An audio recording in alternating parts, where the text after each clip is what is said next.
Have you ever pulled a card and told yourself, well, that doesn't look good? And you're right. If you just started out in tarot, it's full of scary things. Skeletons, people falling out of buildings, lightning bolts. It's not exactly that beat and positive energy.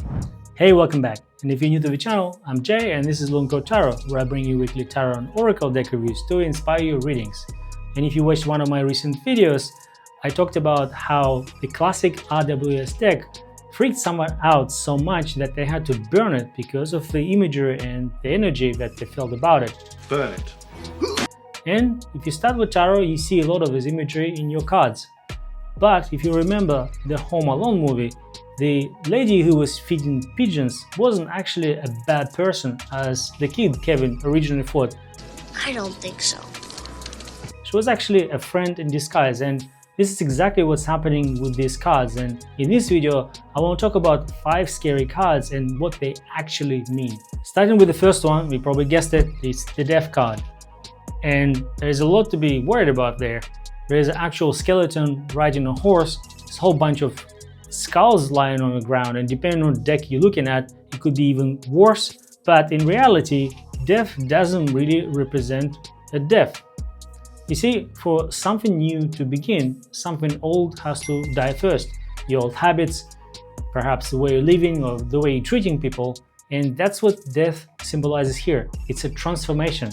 I actually get excited when I see a death card because it often means the ending of something that maybe been dragging its feet for a very long time. Imagine if you're stuck in an old job that you just couldn't handle anymore, or maybe a relationship, or maybe a project that you've been working on, and there was like no end in sight. When you pull a death card, it actually means this is coming to an end. And it doesn't just mean it's going to come to an end. You're going to get some really personal and deep experience out of it. Now, it may not be an easy transformation, but real learnings in life aren't that easy. The next one is the Tower, another scary card. There's some people falling out of the building which is on fire or been hit by lightning. Nothing really exciting or happy about this moment. So what does it actually mean? Well, if you pay attention to the card, the lightning doesn't hit the people. And normally what it signifies is a change of existing structure. In a lot of cases, something really rigid that just stood there for a long time and haven't been challenged. And it's often that people who are not willing to make a change voluntarily because they're afraid of consequences, that change happens to them. And when you get the Tower card, it's actually a good reminder that sometimes we need to look at things around us and identify what no longer serves us and maybe let it go. So if you happen to pull one of those cards, maybe a question you should ask, what is it they're clinging to get that sense of false security? The next card that always gave me this uneasy feeling when I started reading was a 10 of Swords. And if you look at the card, there's a guy there lying face down with 10, not just 1 or 2, 10 swords stabbed in his back. It looks like a really bad picture. But I think about what the suit of swords represents. It's communication of thoughts. And what this represents is the end of something really long, potentially a thinking process that came to an end. And the end is quite abrupt. It literally just kills whatever was happening and it's time to move on.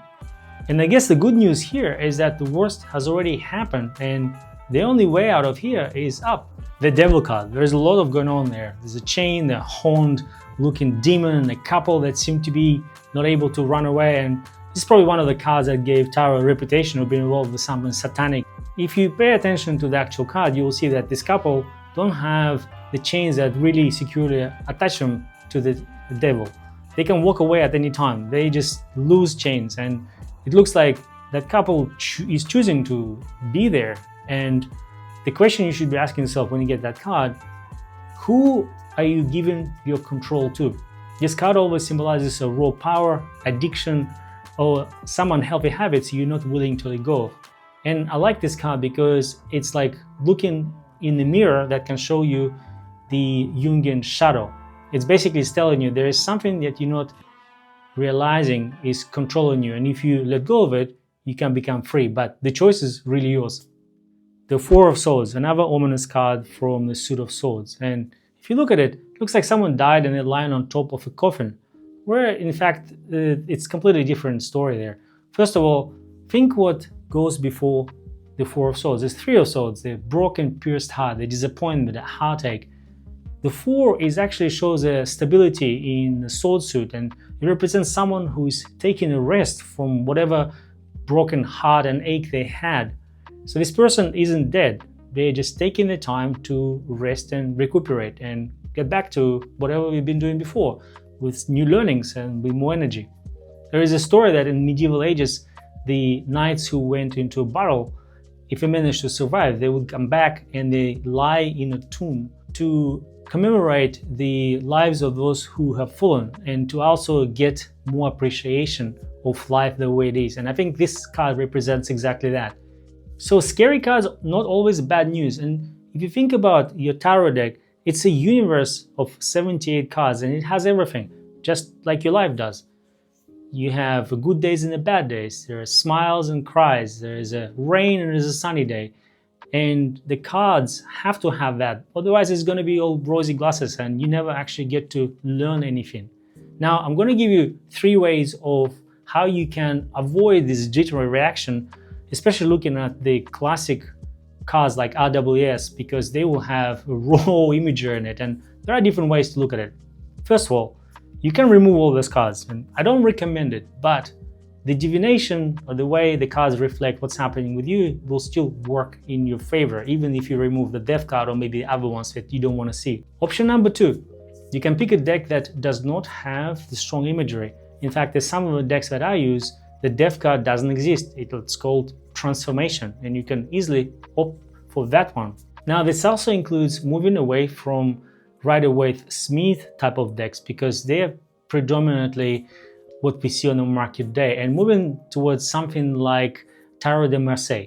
And Tarot de Marseille uses numerology more than anything. While you're not going to get a lot of rich imagery on minor arcana, the cards there, they call them pips, so pipish quite often we refer to them because there's not enough to go on.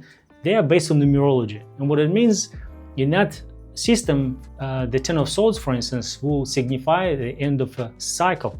And if sword represents your thoughts and communication and mental clarity, and in this case, the Ten of Swords would mean the ending of something that causes you frustration, negative thoughts, or potentially some communication breakdown. The Rider-Waite-Smith deck only shows you one version of this reality. If you look at numerology, 2, for instance, talks about the unions or partnership, a 3, collaboration, and the Three of Swords in this case won't be that. It could potentially be collaborating with someone on communication or some thoughts or some ideas. Now, finally, if you look at the old tarot books, the way the spreads and cards meaning were interpreted, they sometimes mean literal things. For instance, the Suit of Swords would mean a surgery. And in some of the books I was reading that someone pulling out a card, they will say, yeah, there's going to be a surgery coming in a few months' time. If you look at the modern way of reading tarot, we don't really use it for specific events. We look at things that represent more our psyche, our shadows. Tarot really speaks about the energies, intentions, or what we present to the world. And if you set your intentions for your readings outright, saying this is what I'll be focusing on, then you can completely change this whole picture. And then in this case, your swords will become communication. You won't be worried about someone being stabbed with swords, because this could mean that they've been attacked by so many ideas that they just couldn't handle it, and this is the end of that journey for them. So you don't need to burn your deck like that other person did. You just need to learn to speak their language. Let me know if this video helped you, and maybe if you delayed grabbing the deck because of some strong imagery, now you are more inspired and feeling positive about it. Leave me a comment below. I would love to know what you think. And this is it for today. If you got something out of it, feel free to subscribe. And if you would like to support what I do, you'll find everything you need in the description. Thank you for watching, and I'll see you in the next one.